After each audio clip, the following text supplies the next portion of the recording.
Welcome to this new episode of Inspirations. So it's my podcast about knitting and yarn that I dye in my basement and garage, and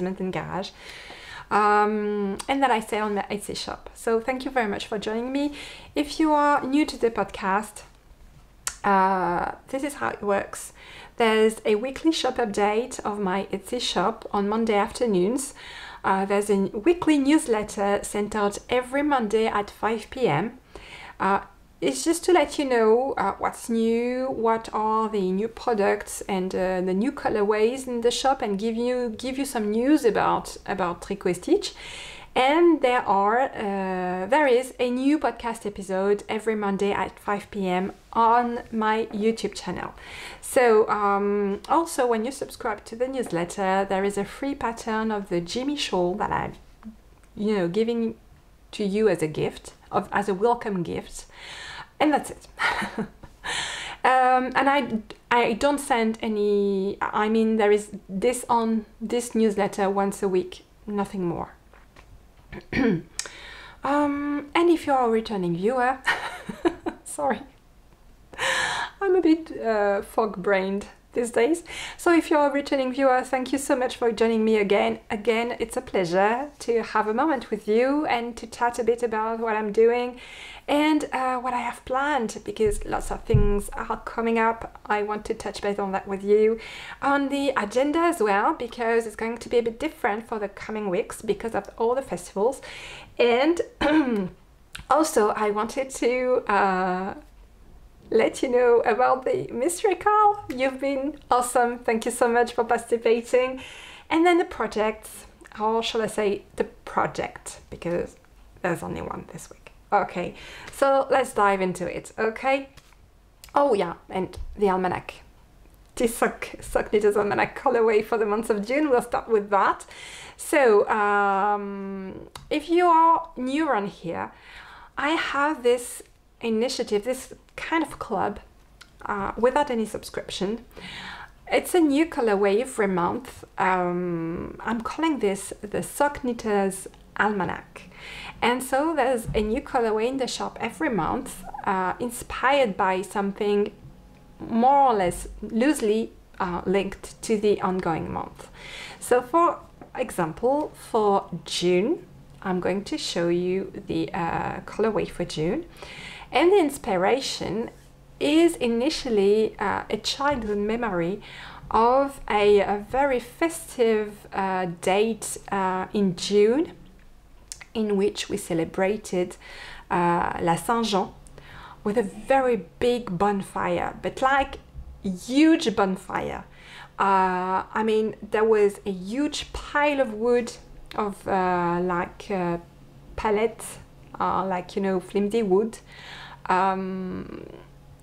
piled up like higher than a man, and this huge pile of wood, and it would be put on fire at dusk, and people would come around. There would be music and very like pagan style, although it's also Christian, like Saint-Jean. It's Saint John, I think. I thought it was really something particular to my hometown, but after doing a bit of research, I discovered that it was not. It was something that is very common, celebration of Saint John in June. In a lot of European countries. And so that's my inspiration for this month. So here it is. I must say that when I was a child and enjoying those festivities, it was like end of the 80s, where nobody had no care for the safety of people whatsoever. It was some time when you were able to smoke in the car with the kids on the back seat, and same. I have not looked into it, but I wouldn't be surprised if there was some death with people pushed into the fire, things like that. It was so dangerous to have such a big fire.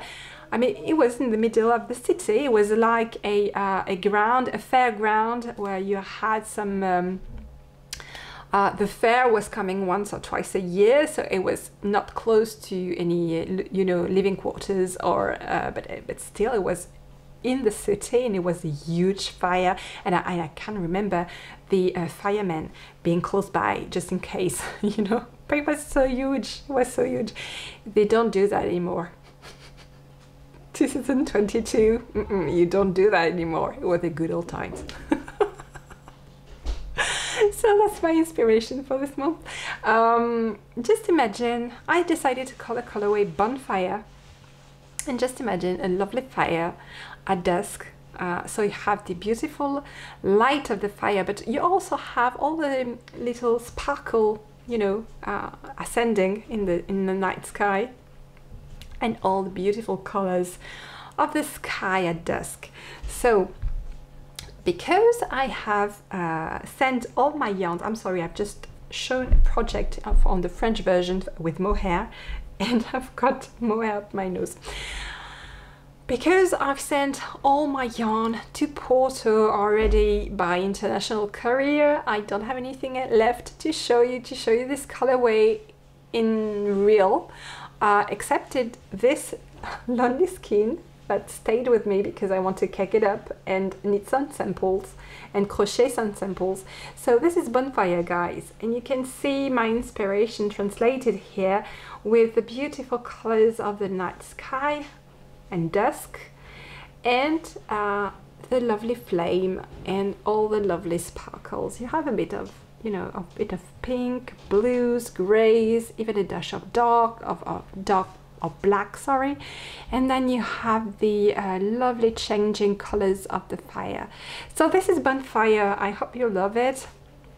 I don't remember the name of the pattern I chose to go with it, but here it is. Again, it's a kind of a funky construction for the heel, so that got my, you know, curiosity aroused. I want to check that out and see how it's done. I think it's going to be, you know, it's going to pair very well with this kind of colorways, because there's not too much details in there except its lovely cables on the side. So that's perfect for a variegated colorway, and I think Bonfire will be quite variegated with dashes of lighter colors amongst the very saturated and deep ones. And also I wanted to share with you some of the photos of the colorway on some other bases. So you have MCN here, you have Lurex, which as usual kind of separate the colors. They don't mix with each other very much. And then you have BFL, you have Stellina, which are more, you know, the colors more like mixed with one another. And the result is a bit more muted.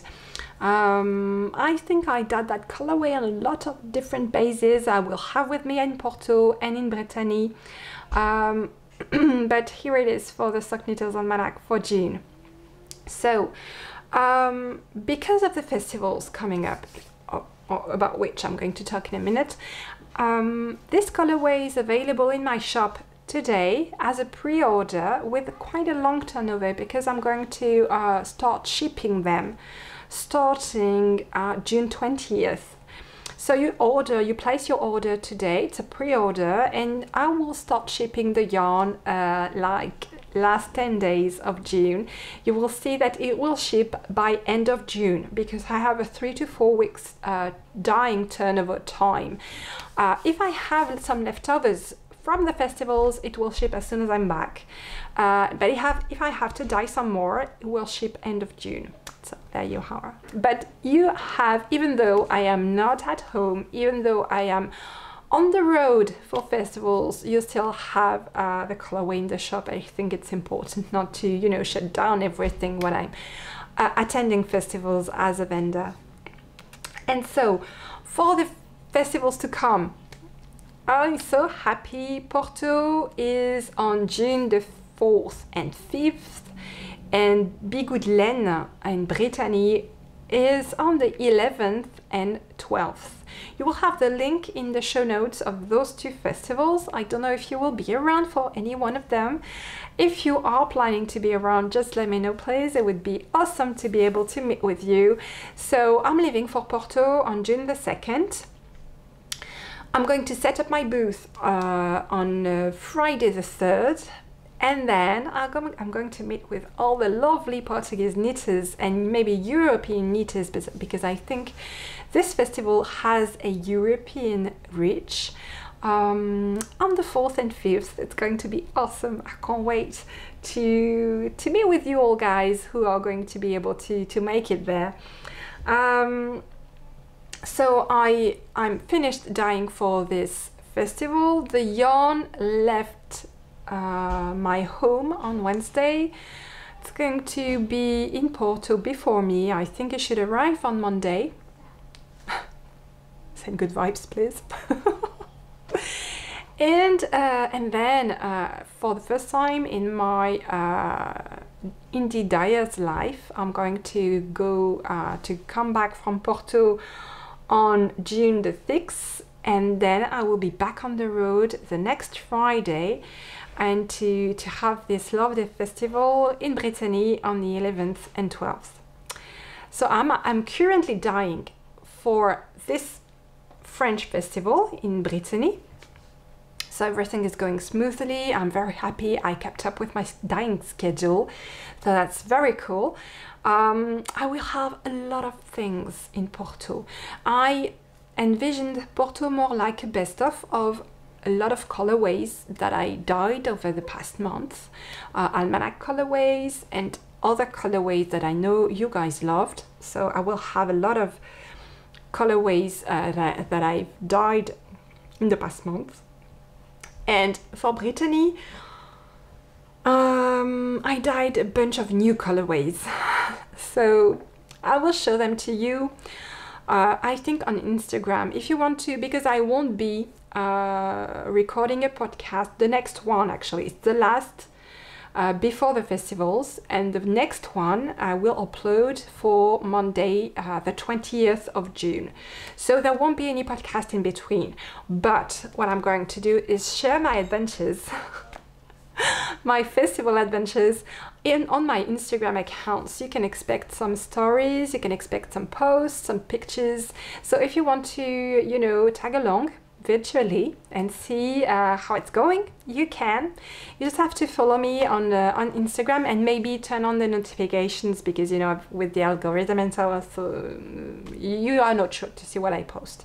But yeah, if you're interested, just do that. And I think I will, in the meantime, between this episode and the next one, I will share a lot on Instagram just to keep you guys up to date. Then about the Mystery Cal.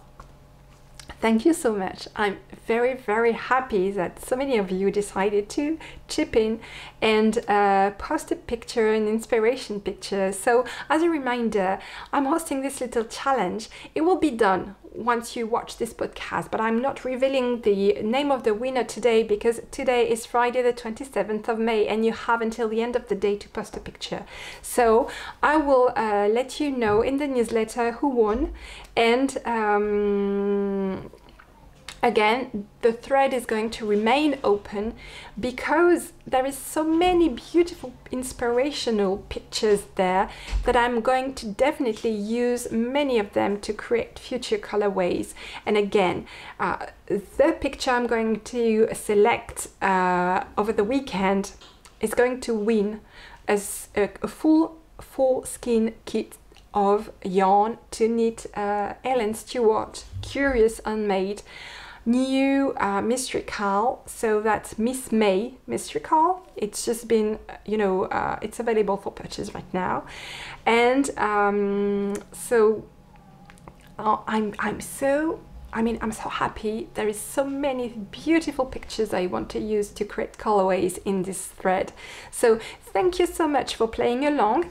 If you haven't played, know that the thread is will remain open, and you can post a picture and I will check that thread regularly, and if I use one of your picture to create a colorway, you will win that colorway, a skin of that colorway. Okay, and it's open internationally, so don't hesitate. The thread is no chart, so you can definitely post just a picture with a little words explaining me why you love that picture, but you don't, I mean, it's not an obligation. You can just post the picture, and yeah, it's going to be a beautiful inspiration source for me to create colorways. And I'm very happy that you enjoy being part of this process. Actually, it's very cool, very cool. So yeah, that's so super fun. What else? Ah, my nose itch. That's some more hair. Okay, I think I'm going to show you my project, my only project, the only projects on which I knitted over the past week. So I showed you the cast on last week of this beautiful floodlight tee by Tynes La Vallée. This is what it is now. It's big. I've already divided for the sleeves, and now I'm knitting the body. The only thing I'm doing differently is that I'm going to knit, you know, the stripes all the way down. I'm not going to knit the body with the fingering weight yarn, yarn, because there is two reasons for that. The first reason, if I had followed the pattern like it was written with the body knitted only with that, which is Dirty Rainbow on Lyrics fingering, I would have knitted more than one skein, but just a tiny bit over one skein, and I don't like that, okay?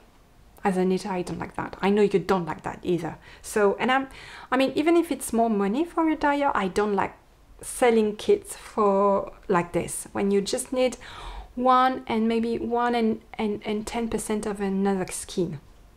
I don't like that. And this, I would have only have used like a fourth of the skein. Okay, so I decided to fit the whole thing in those two skeins. Okay, I think it's, yeah, and I like the effect of having two of the stripes. I think it's lovely. I will have to wear a little, you know, camisole under, just because it's going to be transparent, but that's like the rocket tee actually, and that's not a problem. So I'm really enjoying knitting that. And the other colorway is because I know this Dirty Rainbow colorway is absolutely lovely, but it does pull. It will pull because the body is really straight. There is no waist shaping. The number of stitches is going to stay consistent until the end. It's a guarantee for pulling. It will pull like crazy. So I'm not a big fan of pulling. I know it's difficult for a dyer to knit something that will not pull when you want to go variegated. But definitely one of the techniques to avoid pulling is to have stripes of different. You can alternate skeins, obviously, but that's actually what I'm doing. I'm alternating stripes of the same colorway in two different bases, and that prevents pulling. If you want to prevent pulling on any kind of project using variegated yarn, what you can do is alternate skeins. You can even, if you have socks, for example, you can divide your yarn in half, in two balls, and alternate skeins, alternate balls like this. I know it's kind of it sucks doing that, but it's to my knowledge, it's the only way to prevent pulling. And if you do that, you are sure you won't have any. Yeah. So that's it for this colorway, for this project. So you see, I think that I really needed to find a project that would suit my my mind, my state of mind, because I've been really focused on preparing the festivals and this other big personal project I'm talking about, not revealing. and it's been really using up all my brain space, and I needed something very simple, like put my out on automatic pilot and not think at all. And it's perfect because it's stockinette and it's no shaping, it's just stockinette and stockinette and stockinette, and that's exactly what I need right now. So I'm feeling, now that the yarn for Porto has left with UPS, I'm feeling kind of a relief, like something is off my shoulder, and I feel like I'm starting to, you know, feel the itch to work on my other projects as well, more complicated projects. So it's starting to come back, which is good, because yeah, definitely preparing for a festival in a different country is something that I had not done before. So it's like the situation where you are out of your comfort zone, and it's very stressful, but it's making you grow as well. So I know now that I will not be as stressed out by this perspective for next festivals, because I've applied to a lot of them, and well, not a lot, but several. And for example, I'm doing Madrid in February 2023, Love Yarn Madrid. So I know that I won't be as you know, stressed out, because I've done that already, and hopefully it will go well again. Good vibes, please send good vibes. That my yarn arrives safely on Monday in Porto. On a personal note, today is my wedding anniversary with my amazing husband. So it's been 16 years. And if you're new to the podcast, maybe you don't know, but we have 4 kids together. My eldest is 14, and my baby Amelia is 3. So, and there is 2 girls at each end and 2 boys in the middle. So after the podcast today, it's May 27th, we're going to go to a fancy restaurant. So it's going to be awesome, just to celebrate our 16 years of marriage together. And yeah, it always feels good to you know, have a lovely time with him, just celebrating that. In any case, I wish you a lovely first half of June, and I'll see you on Instagram, and I'll see you back here on June the 20th. Take care, guys. Bye.